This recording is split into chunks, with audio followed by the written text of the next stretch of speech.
Welcome to ECNTRADE Daily Video. Before we begin, it should be noted that any advice is of a general nature only and that your personal circumstances have not been taken into consideration. Hello everyone, my name is Rob Clayton and thank you for joining me.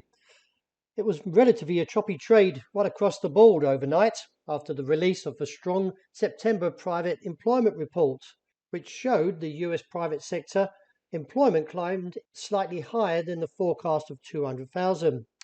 The September employment report released by the ADP Research Institute, which measures the change in employees on private companies' payrolls, and found that the private sector increased by 208,000, indicating steady growth and supporting the view that the US Federal Reserve has enough scope to keep rising interest rates.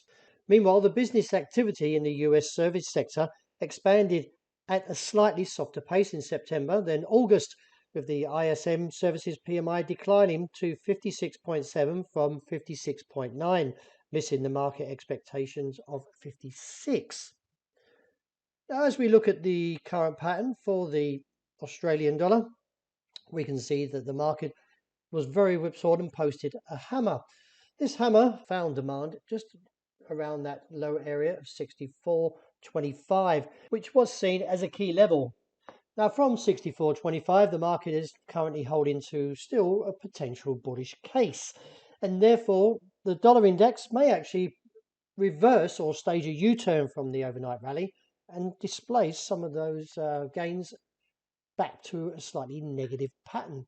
Therefore, will give further momentum for the Australian dollar. If we see a break above 65.65, this would give further indication up towards 66.60.85. Now, viewing the weekly euro, we can see that we're in a pretty much downtrend or down channel since the region of 114 that was trading back earlier this year in January. We've seen one challenge to that top side over the last 24 hours. We could see that again, but do be on your guard, as many attempts, as we can see here, has rejected. But then again, from this channel, we can see that the base is holding very well, especially from this engulfing candle and following from the recent candlesticks.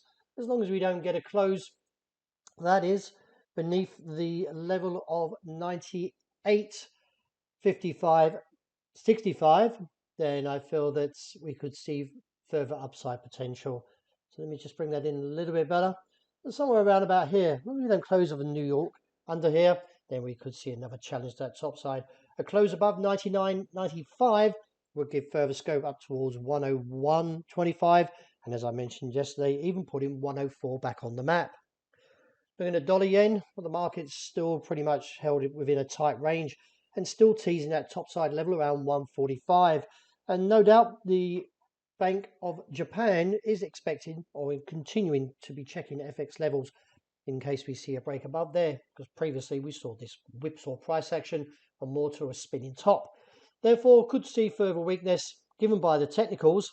It's still bearish, so I still feel the market has potential to fall back to 142.60 and reassess.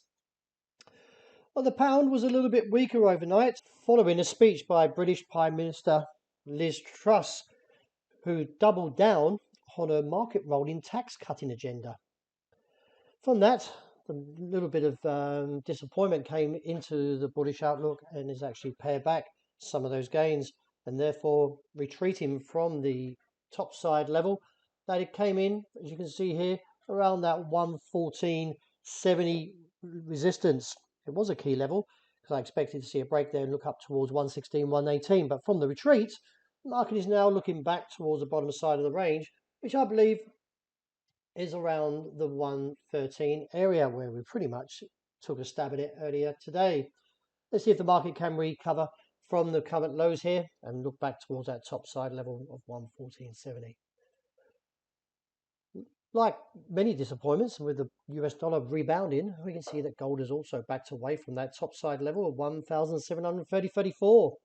Nevertheless, the pullback was viewed as around 1,702 as a potential base.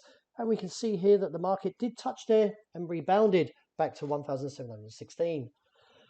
If we look at the 4-hour picture, we can see that from the rebound, there is still potential for a further challenge to that upside, but we do need to see a break above 30.34 to put the focus to 1,752 to 6. But in light of the slightly retreat, let's keep an eye on this 1,702 as a break would give further scope down towards 1,682. And finishing up with oil, the market is still finding momentum after the overnight price action has cleared the 86 figure 45 level and now looks towards 88 as a potential target. And looking at from 88, let's see or reassess from there, just in case we get a rejection from that 88, 80, 90 level. If so, that would see the view back to the region of $81. But a break above 88 would give scope up towards 94, so do be on your guard that we don't get caught with a squeezing market above that 88, 80, 90 level. Well, that wraps it for the morning. Thank you very much for joining me, and as always, look after the intraday report. I hope you enjoy the great start to the day.